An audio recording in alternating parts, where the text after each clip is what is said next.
conexão ou coisa assim, vazar daqui, porque pode causar uma dificuldade mesmo para quem está ministrando. E às vezes nós ficamos receosos de pregar na congregação, no culto normal, né? Estamos vivendo esse tempo, mas será que devemos temer, pastor Afonso? Será que devemos temer sair daqui algemado? Pastor Lauter, pastor Benito, pastor Nonato, né? Prega a palavra insta, né? Então, irmãos, mas é um tempo realmente que nós temos que ter, às vezes, escolher uma palavra que não venha trazer muita dificuldade, mas fazer entendida a mensagem. Principalmente nesta área, esta área família é uma área muito atacada, né? A família tradicional ela é muito atacada. E tudo que nós ouvimos ontem, ouvimos hoje é verdade, né? Nós entendemos os tempos também, tudo isso nós entendemos os tempos de Adão, os tempos de Noé, dos patriarcas, né? Dos profetas, também entendemos o tempo do Antigo Testamento, entendemos o tempo que estamos vivendo, e o tempo, né? O tempo que é chamado de o pós-modernização, é um tempo muito difícil para a igreja, para as famílias, né? Esse modernismo, nós devemos, né, hoje falar, por exemplo, de costumes, né? Costumes na igreja, a gente ouvia muito isso no passado, ministrações sobre costumes, e nós temos esquecido para se tocar em costumes hoje, é um palavrão, né? Ofende as pessoas, e às vezes nós, pastores, não queremos ser ofensivos aos nossos irmãos, não queremos ser ofensivos, e parece que falar aquilo que é bíblico, aquilo que é o que Deus quer, que Deus pensa, que Deus deseja para nós, parece ofensivo, né? E o que nós podemos concluir com isso é que os tempos estão próximos. O tempo da vinda de Jesus está perto, né? E nós temos que realmente pensar bem. A gente, antigamente, nas nossas reuniões pastorais, a gente conversava bastante sobre algumas coisas, né? Mas são temas que ultimamente têm sido esquecidos, ou, né, têm sido deixados de lado. Temas porque nós, às vezes, temos medo mesmo de, será que estou ofendendo o irmão, ofendendo a irmã, ofendendo o casal, ofendendo a família, né? Porque as informações de fora, né, são muitas, e são informações que elas são apresentadas, são colocadas como verdade, né, como certas, né, enfim. E hoje andar com a Bíblia debaixo do braço é retrógrada, né, é cafona, né, enfim. Mas nós precisamos começar a rever isso, né? Claro que a gente precisa realmente polir um pouco as palavras para não ofender, né? Mas a verdade bíblica, o caminho que nos conduz à vida eterna, ele tem que ser mostrado de fato limpo, claro e cristalino, sem sombra de dúvidas, né? E para nós, para o nosso pastor Jonatas, é um peso muito grande, porque vem dele sempre, né?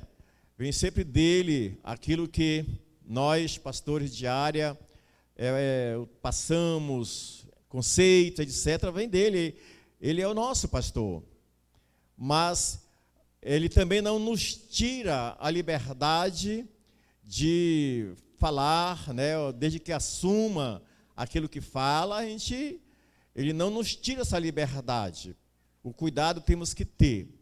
Mas hoje tivemos aquela administração de ontem do pastor Elionai, uma mensagem poderosa, graças a Deus. Hoje o pastor Afonso, aquele tema, o poder, né, da bênção dos pais. E essa que o pastor Felipe trouxe, né, preparar os filhos, né, como nós devemos prepará-los para a vida, não a vida somente dentro da nossa, enquanto estão conosco, mas um dia eles vão sair, um dia eles vão ter o lugar deles, o cantinho deles, e devemos prepará-los para esse tempo, para esse momento da vida deles. E aí é que eu quero aqui deixar, ou trazer um texto bíblico, que já foi inclusive lido aqui, pelo menos um versículo foi lido pelo o pastor Felipe, que é Jó, capítulo 1, versículo 1 a 5. E nós vamos, a parte do sacrifício, né, que ele já explanou de uma forma claríssima para nós, a oferta, né, que Jó ofereceu ao Senhor pelos seus filhos, está no versículo 5, mas vamos ver aqui, meus irmãos, o verso 1 até o verso 5, vamos ler essa passagem, que diz assim: havia um homem na terra de Uz, cujo nome era Jó, homem íntegro e reto. Olha só aqui as qualidades, né? Homem íntegro e reto, temente a Deus e que se desviava do mal. Esse primeiro versículo aqui, irmãos, está falando para nós quem era Jó. São adjetivos de Jó. O homem, segundo a palavra de Deus, era íntegro e reto, temente a Deus e que se desviava do mal. Aí diz: nasceram-lhe 7 filhos e 3 filhas, possuía 7.000 ovelhas, 3.000 camelos, 500 juntas de bois e 500 jumentas. Era também muito numeroso o pessoal ao seu serviço, de maneira que este homem era o maior de todos os do Oriente. Ele era um homem rico, um homem que tinha fazendas, um homem que tinha 7 filhos, 3 filhas, muito rico, riquíssimo, tinha muita gente com ele que estava ali aos seus cuidados, que ele cuidava, que ele sustentava, que ele abençoava. Jó era este homem íntegro, temente a Deus, se desviava do mal. E nós precisamos guardar isso, para poder nós entendermos por que Jó sofreu o que sofreu, passou o que passou. Seus filhos iam às casas uns dos outros e faziam banquetes. Era uma família unida, né? Os filhos se reuniam nas casas cada dia era um filho, era de um deles, e se reuniam e faziam banquetes, faziam festa, juntos, cada um por sua vez, e mandavam convidar as suas 3 irmãs a comerem e beberem com eles. Faziam festa. Era uma família unida, era uma família integrada, uma família, irmãos que eram unidos, os homens, e também chamavam as irmãs para fazer festa, para comer e para beber, né? Muito bem, talvez tenham pecado. Aí diz, eu pulei aqui uma parte, diz aqui, o verso 5, decorrido o turno de dias de seus banquetes, chamava Jó a seus filhos e os sacrificava, ou oferecia, fazia oferta. Levantava-se de madrugada e oferecia holocausto segundo o número de todos eles, por dizia: talvez tenham pecado os meus filhos e blasfemado contra Deus em seu coração. Assim o fazia Jó continuamente. Ele fazia continuamente. Lendo essa passagem aqui, meus amados irmãos, me chama a atenção algo que, com certeza, nós precisamos trazer para o momento em que nós estamos vivendo. O texto diz que os filhos de Jó, eles faziam festas, saíam para festejar, cada dia na casa de um dos filhos, e convidavam suas irmãs, e acredito que aqui não está escrito, mas não era uma festa só de irmãos, mas também de amigos, né? Porque Jó, ele não iria sacrificar, não iria oferecer a Deus um sacrifício pelos seus filhos, ou pelos seus pecados, porventura, né? Não está dizendo que pecaram, mas se porventura eles pecaram ou blasfemaram contra Deus, já era uma prevenção, né? Ele oferecia sacrifício ao Senhor nosso Deus, ao Senhor Deus pelos seus filhos. Mas era uma festa que eles faziam, e com certeza faziam com outras pessoas. Como que eles iam pecar? Apenas os irmãos e as irmãs, né? Mas Jó, ele já com essa preocupação, e esta para mim é a palavra que muitos de nós que temos filhos, hoje temos uma preocupação. É uma preocupação comum. Muitas vezes nós achamos que os nossos filhos, quando são crianças, é quando eles dão mais trabalho para nós. Quem tem só criança hoje, quero dizer para você que o trabalho maior ainda não chegou. O maior trabalho ainda vai chegar. Se você já tem filho adolescente, já tem filho jovem, com certeza o seu trabalho hoje é maior. Não sei se fisicamente, mas com certeza eu acho que não, porque eles andam com seus pés, eles fazem suas coisas, mas agora é com o seu coração, é o seu trabalho, é com a sua mente. Quando nossos filhos saem de casa, nós nos preocupamos. Quantos pais e mães, eles não dormem, eu acho que nem um pai nem uma mãe dorme enquanto o seu filho não chega. E aqui eu fico já conjecturando, será que Jó dormia nessas noites em que seus filhos estavam nas festas, suas filhas e seus filhos? Será que Jó não tinha essa preocupação já naquela época? Nós não sabemos quando o nosso filho sai da porta de casa para fora. Muitas vezes não sabemos onde ele está, ou onde eles estão. Mesmo, pastor, meus filhos são crentes, né? Mas de repente nossos filhos são crentes, mas eles têm amizades. E nós que já passamos por esta fase, sabemos como as coisas são.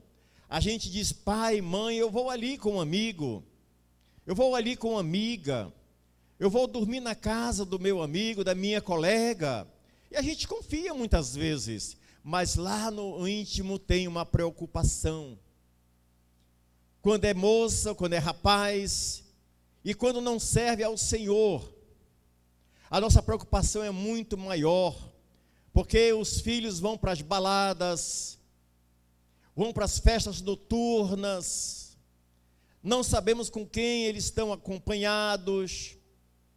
Então, a nossa preocupação, meus amados irmãos, ela é muito grande com os nossos filhos. E às vezes a gente poxa, tomara que case logo, pastora Benilda. Às vezes a gente diz assim, tomara que case logo para a gente não ter essa preocupação para cuidar da vida deles. É assim, pastor Afonso? Quando casa, a preocupação continua. Ele está na casa dele, né? Está lá com a família dele, mas a preocupação continua, porque nós somos pais. Nós temos um vínculo de sangue com nossos filhos a quem nós geramos. É um vínculo de sangue. A preocupação é quando criança, é quando adolescente, é quando jovem, é quando adulto e é quando velho também. O meu irmão mais velho vai fazer 70 anos esse ano. Meu pai vai fazer 89. Então, meu irmão mais velho já está.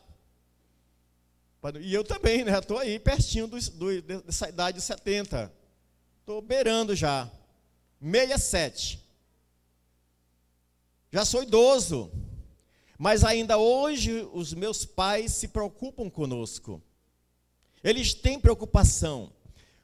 Porque o desejo do pai é que os filhos estejam à sua vista. E nem sempre estão. E quando não estão, a nossa preocupação ela é constante. Por isso, aqui pegando palavras que foram ditas aqui por todos os palestrantes, nós devemos orar pelos nossos filhos, incessantemente, para que o Senhor os guarde. Pastor, mas são crentes, servem ao Senhor, eu sei, menos problema, mas não estão isentos. Jó era um homem temente a Deus, um homem que servia ao Senhor. Seus filhos conheciam a palavra, seus filhos sabiam quem era seu pai, seu filho sabia que ele era seus filhos sabiam que seu pai era um homem de Deus, um homem temente, como diz aqui a palavra do Senhor, um homem fiel, um homem justo e que se desviava do mal.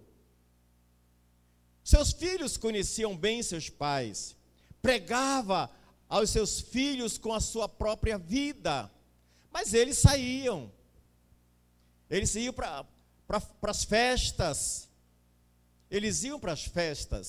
e aí com certeza absoluta, Jó não era diferente de nós que nos preocupamos hoje com os nossos filhos, e com certeza Jó orava a Deus, e a Bíblia diz nesse texto aqui que quando seus filhos voltavam das festas, o que Jó fazia? Já foi falado também aqui pelo pastor Felipe.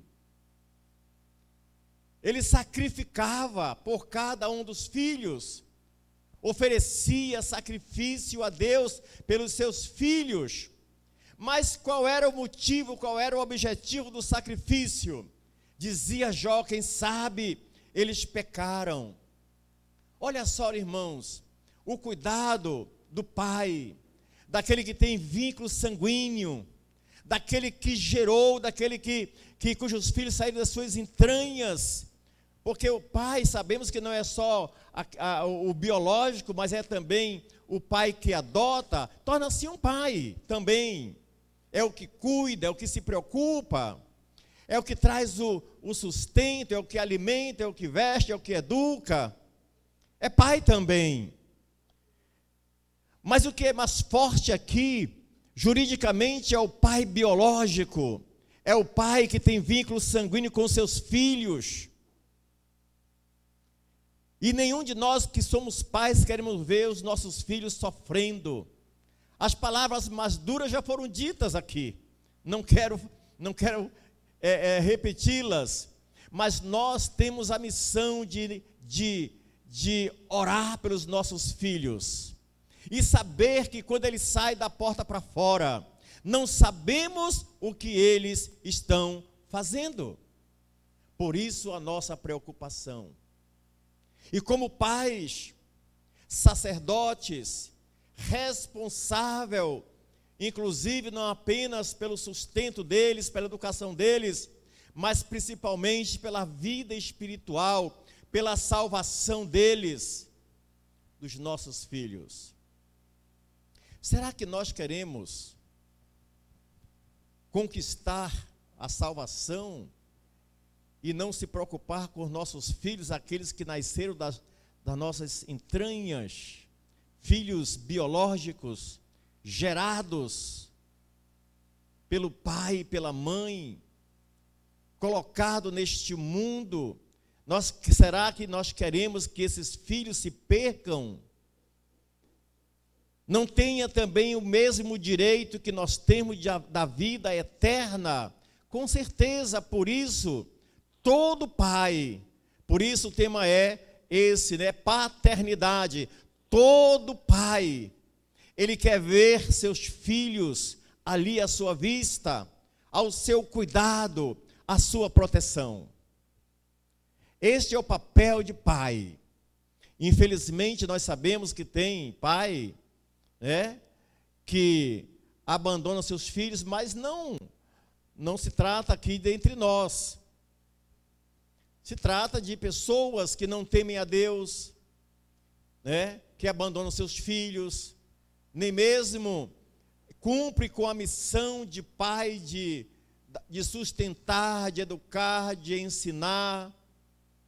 Quanto mais a salvação. E muito mais que isso, meus irmãos. Veja, é tão sério. Muitas vezes os pais aceitam. Tem pai e mãe que aceita, né?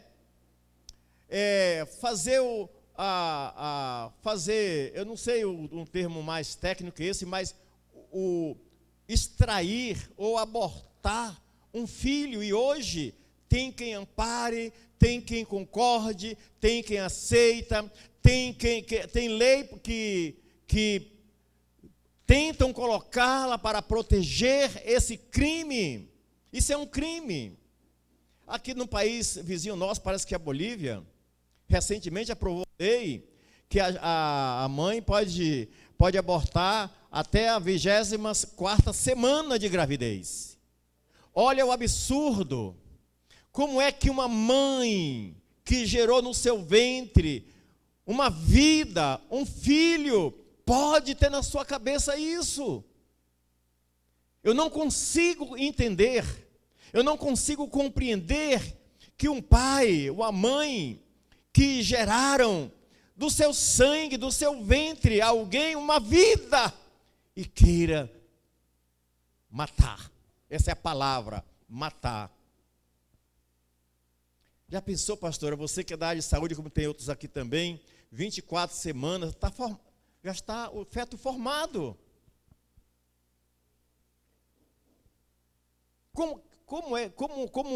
O que tem na cabeça desse pai e dessa mãe? É difícil até de nós compreendermos, até humanamente falando, compreender, quanto mais espiritualmente falando. Não dá para aceitar. Porque nós temos um sentimento de pai, e como tal, nós devemos fazer tudo pelos nossos filhos e, acima de tudo, ser para eles um exemplo, pregar com a nossa vida, orar por eles. E a preocupação do pai e da mãe são preocupações naturais de um pai e de uma mãe, que muitas vezes passa a noite toda sem dormir, esperando o filho chegar, e esperando muitas vezes até mesmo uma notícia que não é agradável, uma notícia que quem sabe tem acontecido muito, todos os dias as mães e os pais têm ouvido notícia de seus filhos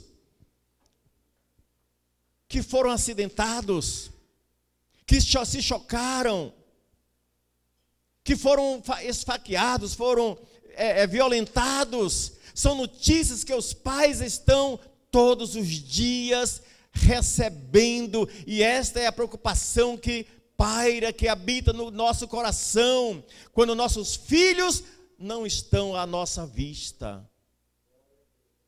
Porque não importa o tamanho, a gente quer ver eles perto de nós.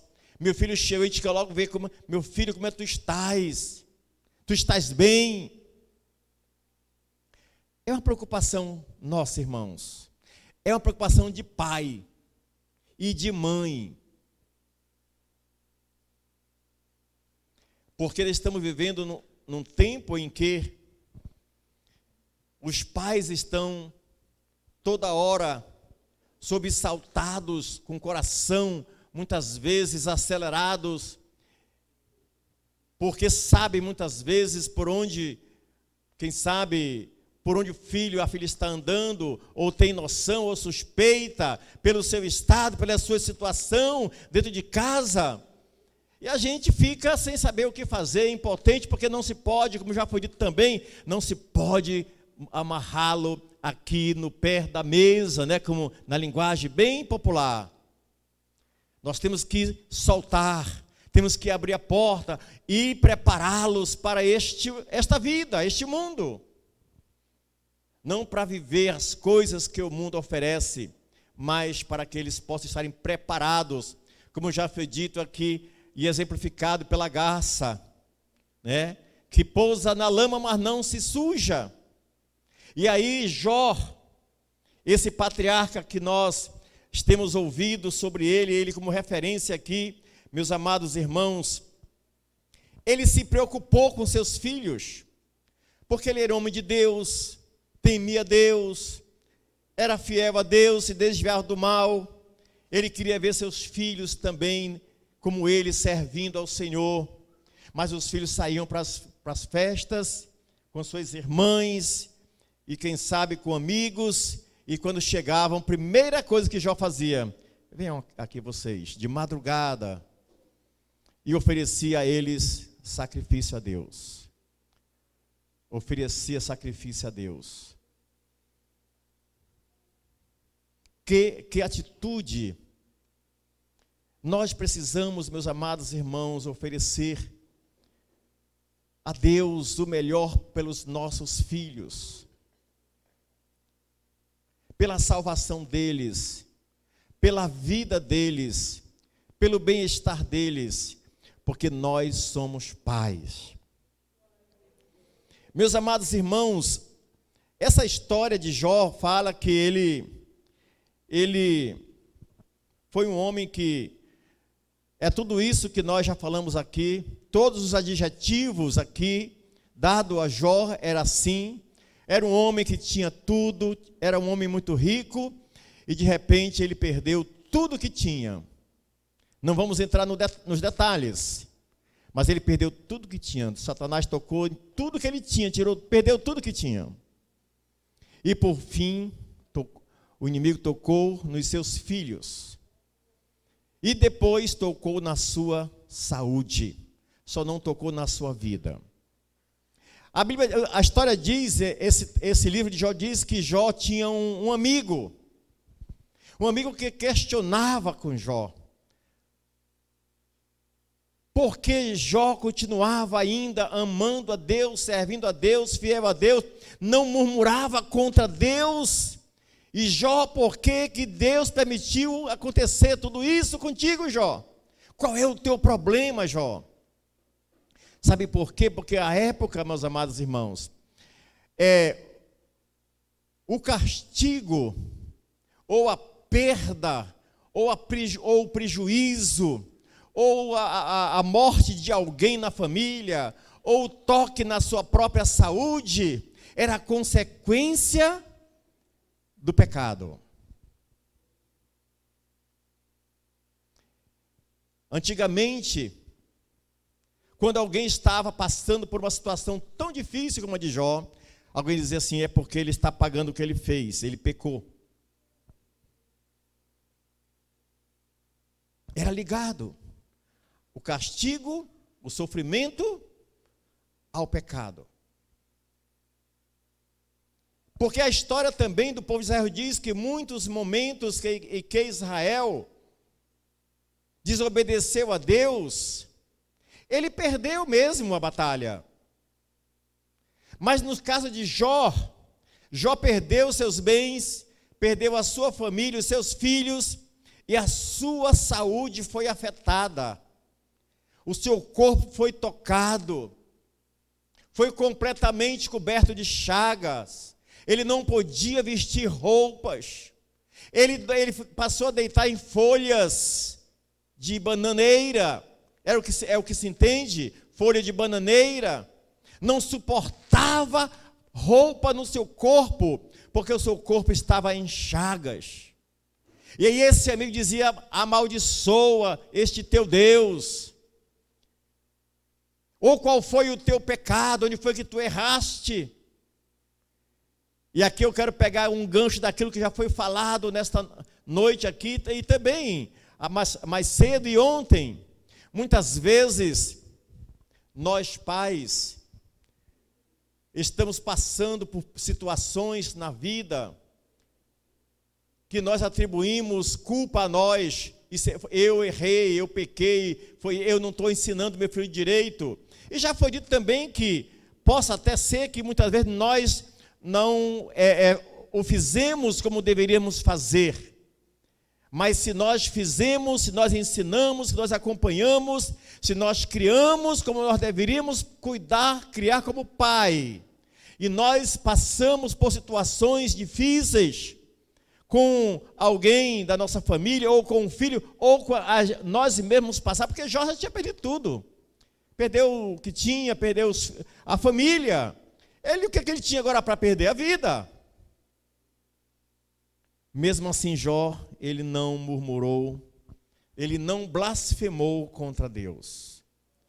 A blasfêmia é o pecado da incredulidade. E Jó não deixou de crer em Deus.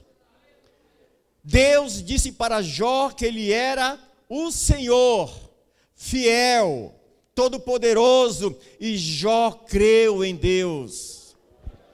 Jó fez oração forte. Jó orou a Deus, Jó confrontou Deus, mas Jó não blasfemou contra Deus, ou seja, Jó não deixou de crer em Deus. A sua confiança continuou naquele que era pai fiel a ele. Aleluia. Meu irmão, minha irmã, já foi dito e eu quero também aqui afirmar: não desista do seu filho. Ele é seu filho. Não desista da sua filha.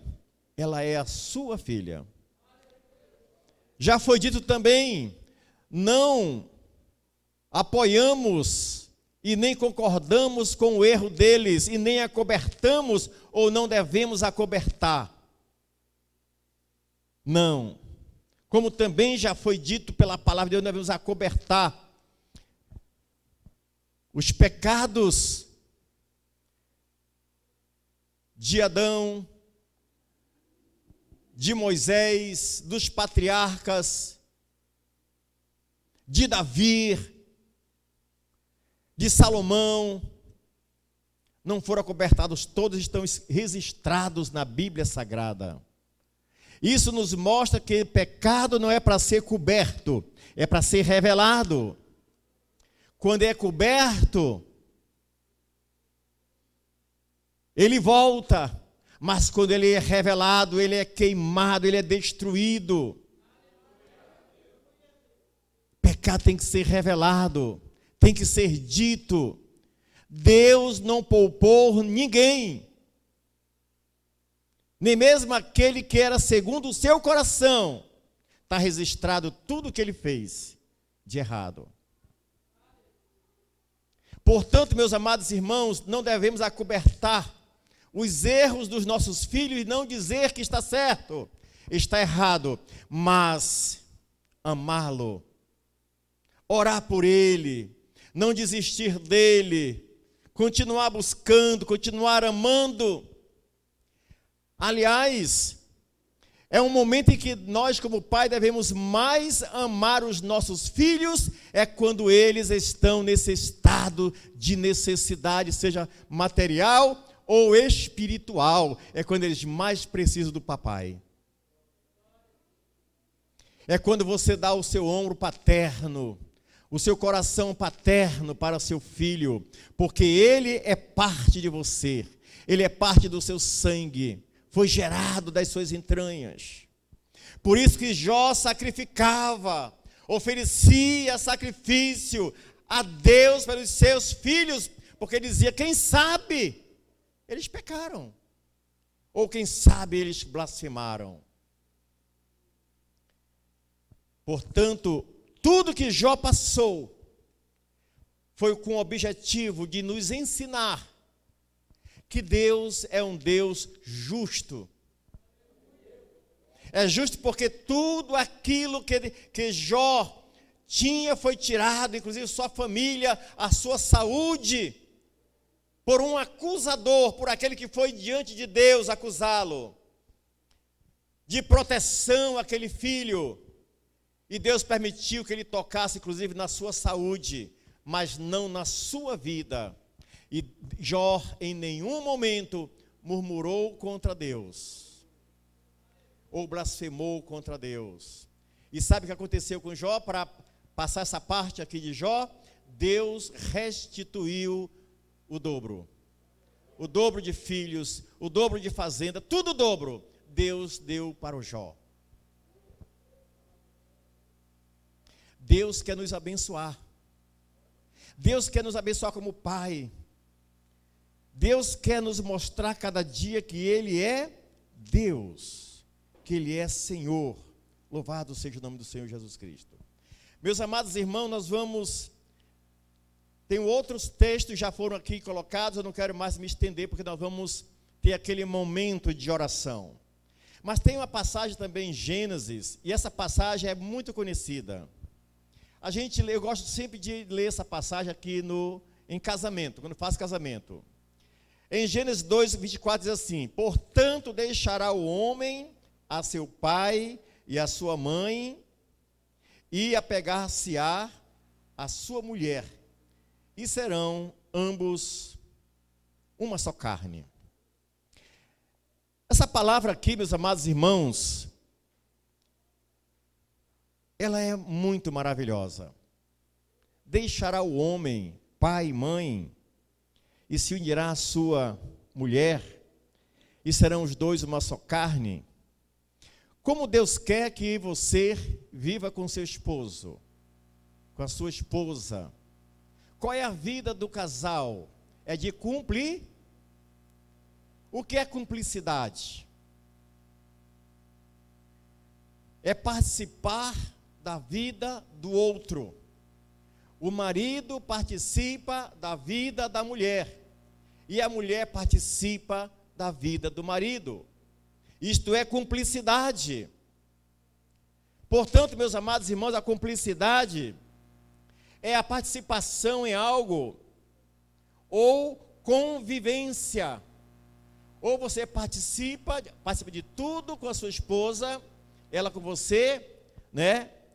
Você participa de toda a vida de vocês, é uma vida de cumplicidade. Ambos participam de tudo. Não é daquela, às vezes tem aquela situação, né? E o que é teu, o que é meu, né? Então, a Bíblia diz que deve ser cúmplice um do outro. Deve ter convivência. Cumplicidade é ter convivência. É estar perto, é participar. E o que eu quero falar nesta noite sobre a cumplicidade, que é a convivência, que é a participação, é também aquilo que já nos foi dito nesta noite. É a presença. Quando nós vamos para o texto que já foi lido também, aqui nesta noite, quando Deus, através de Moisés, escreveu a sua palavra, dizendo que aquela palavra deveria estar na sua cabeça, no seu coração, na sua mente, e dela ensinar aos seus filhos, ensinar em casa assentado, ensinar andando pelo caminho, ensinar ao deitar e ensinar ao levantar. Qual é a lição que nós tiramos desta passagem, da participação, da convivência? Não apenas, meus amados irmãos, nós como pais temos o dever de dar o sustento aos nossos filhos, mas de estarmos presentes. Estarmos presentes. Essa palavra aqui, meus amados irmãos, cumplicidade, aqui deve ter alguém dessa área do direito, sabe que no processo criminal, né? No Código Penal, aliás, a cumplicidade é quando alguém participa, vamos dizer assim, seja de qualquer crime, seja um roubo, seja um assassinato. O cúmplice é o que participa, de alguma forma, daquele ato. Assim, nós que casamos, saímos da casa dos nossos pais, nos unimos à nossa esposa para sermos cúmplices, para estarmos perto, presentes um do outro, e os nossos filhos convivendo com a nossa presença. A presença do pai é muito importante na criação de seus filhos. E agora nós abrimos aqui um parênteses para dizer para vocês uma coisa que estamos vivendo hoje, talvez pelas circunstâncias, talvez pelo tempo, talvez trazido também pela modernidade, né? Antigamente as mulheres eram domésticas, e se nós olharmos o que Paulo escreveu, ele fala que as mulheres deveriam serem boas donas de casa, obedientes, sujeitas aos seus maridos, e que criasse bem os seus filhos. E aí as mulheres não gostam muito de Paulo por causa disso não, né? Esse Paulo, ele é muito chato, está tirando nossos direitos, né? Mas é que está escrito lá. E no tempo da minha mãe, vamos dizer assim, ontem o pastor falou aqui de quantidade, né? De filhos, né? Ele teve um casal, o pastor Leonai. Não conhece a minha história, né? Minha mãe teve só 16. Minha mãe teve 16 filhos. Desses 16 tem 14 vivos. E ontem minha mãe completou 86 anos. E quase todos os filhos estavam lá presentes, ontem à tarde. Foi uma festa bonita, pastor Afonso. Um almoço lá com a mamãezinha. Mesmo deitada numa maca, sem falar direito, sem lembrar de quase nada, sem conhecer quase ninguém, mas estava lá como uma princesa. E meu pai vai fazer esse ano 89. 89 anos.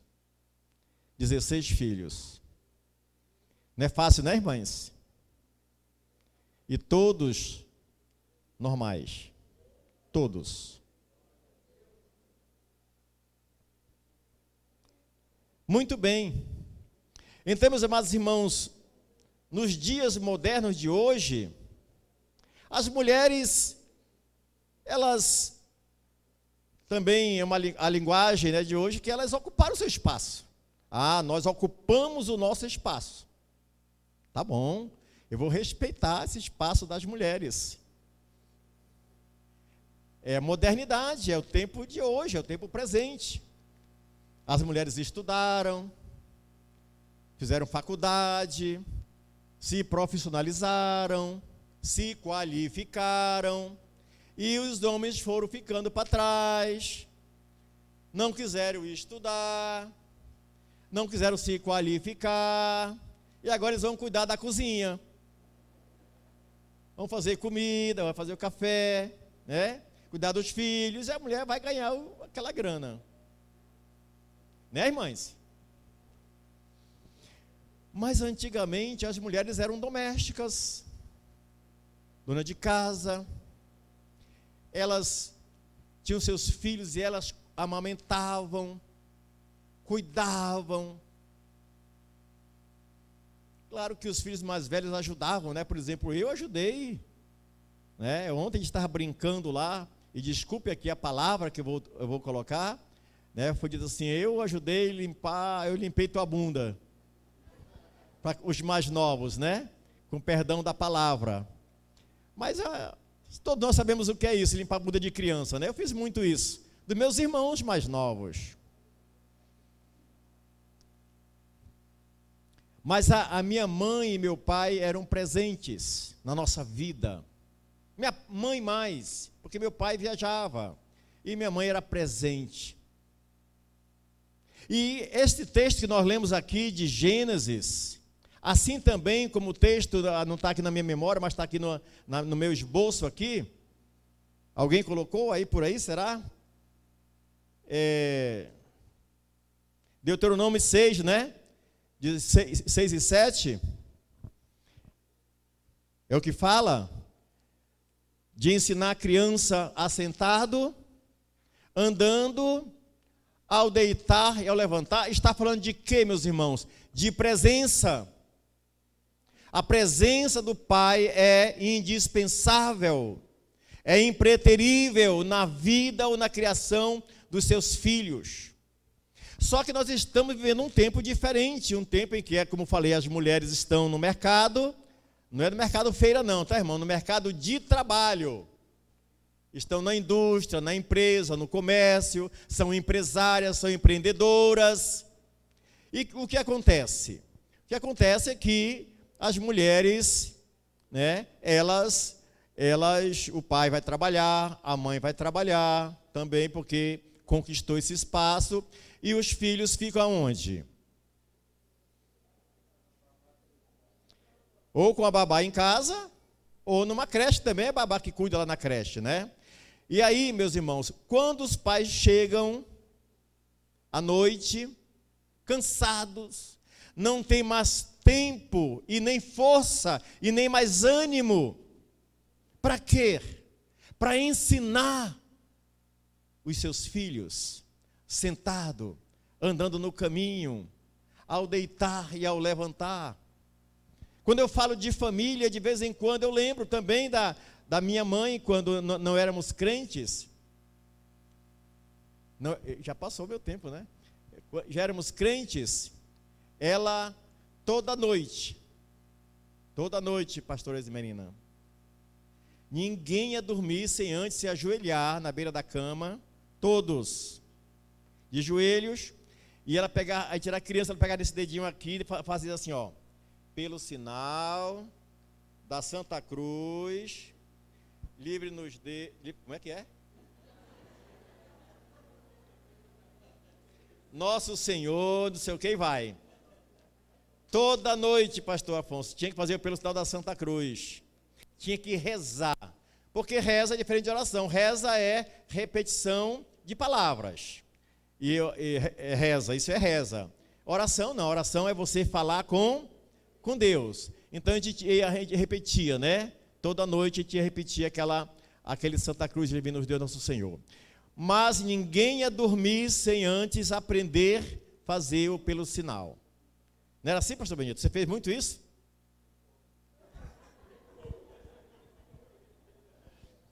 E minha mãe não era crente. Mas muitas vezes, o que eu quero dizer nesta noite para os irmãos, é que muitas vezes nós somos crentes, não tiramos um tempo antes de dormir com as nossas crianças e orar com elas, ensiná-las a orar, ensiná-las um texto da Bíblia, uma recitação, dar um tempo, ensinar o filho ao deitar, ao levantar, sentado e andando, quer dizer, fala de presença, deixar a casa do pai, da mãe, se unir à sua esposa, significa, meus amados irmãos, presença em casa, significa presença em casa, significa convivência. Convivência é isso que significa esta passagem que nós acabamos de ler aqui. Convivência, participação. O pai deve participar da criação do filho. Muitas vezes a mãe chega, marido, tu não está vendo o menino? Ah, mulher, isso é contigo. Eu estou cansado.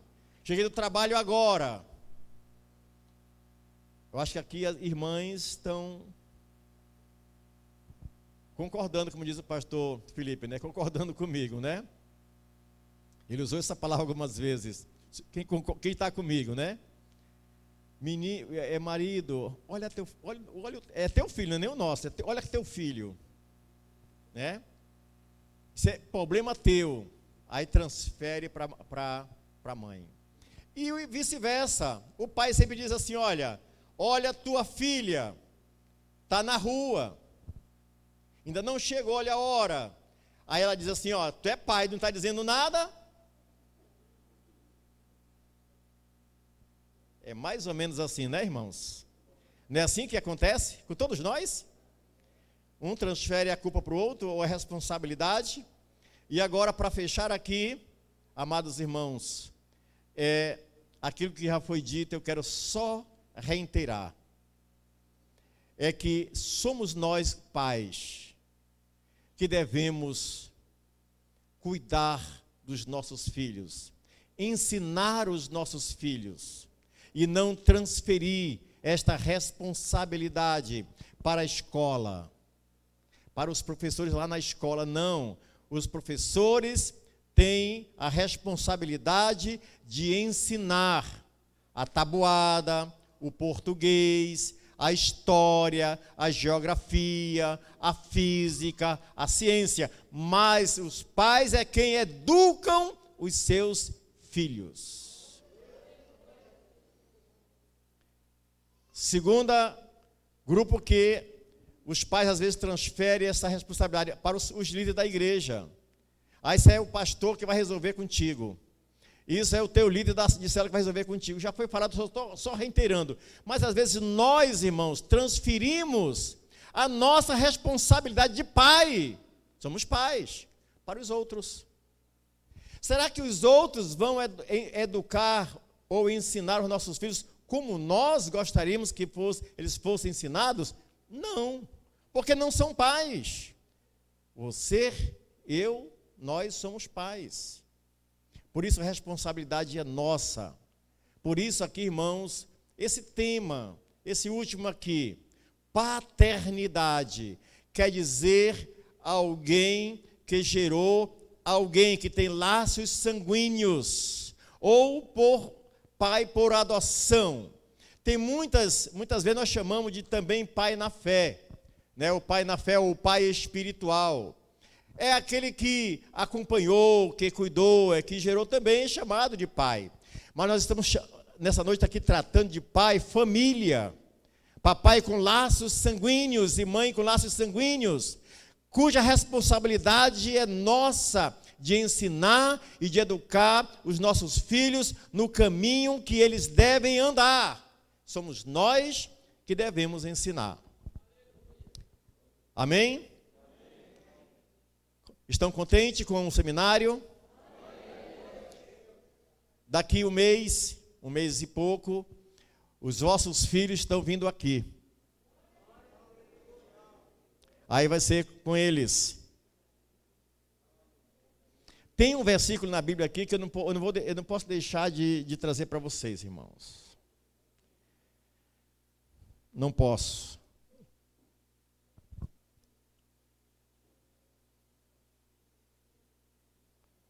Deixa eu ver se eu acho aqui.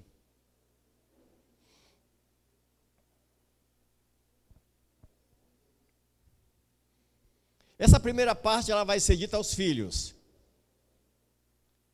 quando eles vierem aqui para o seminário com eles. A segunda parte do versículo é dita para vocês. Colossenses 3, 20 e 21. Eu vou ler aquilo que vai ser dito para os filhos. Diz assim: vós, filhos, obedecei em tudo a vossos pais, porque isto é agradável ao Senhor. Agora vem para nós. Vós, pais, não irriteis a vossos filhos, para que não percam o ânimo. Irritar o filho. Não podemos mais prolongar. E eu não quero aqui, meus amados irmãos, jamais conflitar ou de encontro aquilo que o pastor Felipe pregou, porque eu concordo 100%. Mas aqui irritar, quando quando é que devemos disciplinar um filho? Eu vou explicar para vocês. Quando é que devemos disciplinar um filho? Hã? Pode responder, bem, você sabe, eu sei que você sabe. Hã? Quando ele faz algo errado, né? Aí tem que corrigir o filho. E quando é que nós não devemos irritar, e quando é que nós irritamos o nosso filho?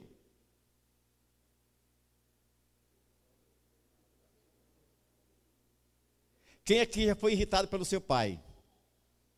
Pelo menos no meu conceito, na minha opinião. Você nunca se irritou com seu pai, não? Sua mãe? Não? Poxa, legal. Você é santo homem de Deus. Santa mulher de Deus. Eu já fiquei brabo com minha mãe muitas vezes, quando era menino. Sabe quando é que nós irritamos nosso pai? Aqui, tem filho aqui que está com o pai ainda, é bom estar para o seu ouvido aqui, tá? Isso não é para você não, é só para os pais. É quando nós disciplinamos eles injustamente. Nós disciplinamos quando eles erram. Aí eles reconhecem, ficam quietinhos. Mas quando nós disciplinamos, quando nós pegamos aquele cipó de cuia para bater no filho, sem ele merecer, né? Eu achei que tu fez errado, mas ele não fez nada errado, foi só pensamento, né? Aí você peia nele. O que foi que Jó fez? Jó viu alguma coisa dos filhos? Jó gritou com eles. O que ele fez?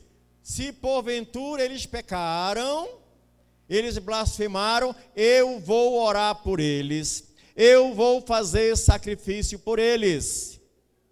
Ele não irritou os filhos. Mas aqui, Paulo fala aqui, amados irmãos, aos Colossenses, assim: pais, não irriteis a vossos filhos, para que não percam o ânimo, a vontade de ser um filho bom. E aí, pastor, tu já teve raiva da tua mãe já, na hora da peia? Mas tu não falou ainda agora, quando eu perguntei, não foi? Está com medo de apanhar de novo, né? Mas quando é que todos nós apanhamos, eu apanhei muito, né? Eu não sei se todo dia com o pastor Felipe, mas apanhei muito. Mas em algum momento eu disse: poxa, minha mãe dessa vez, eu estou bem certinho, eu não fiz isso que ela está dizendo. Mas às vezes era o outro irmão que fazia a traquinagem e ia apanhar todo mundo. É injusto, né, pastor Afonso?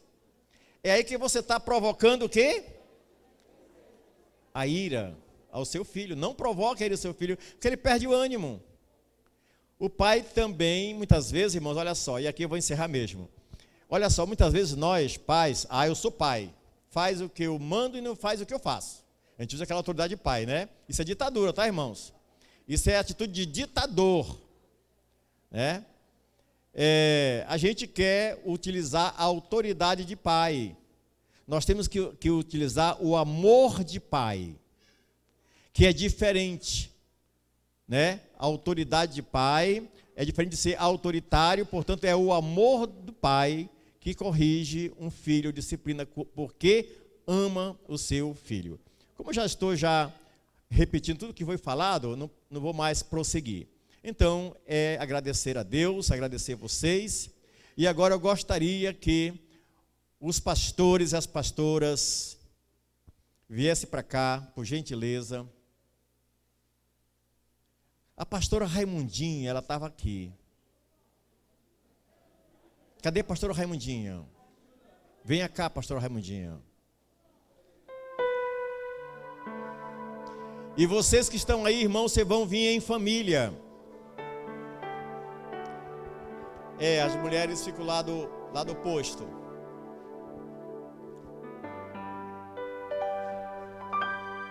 As mulheres podem orar pelos homens também, tá? E os homens pelas mulheres, não tem nenhum problema.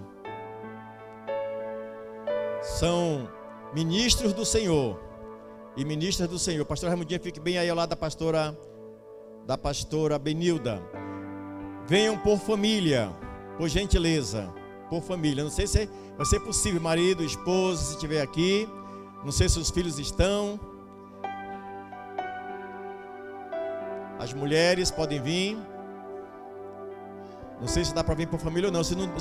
Se a sua família não está, pode vir assim mesmo. Vamos, pode vir. Logo primeira, pode vir. O óleo, cadê o óleo, pastor? Está aí.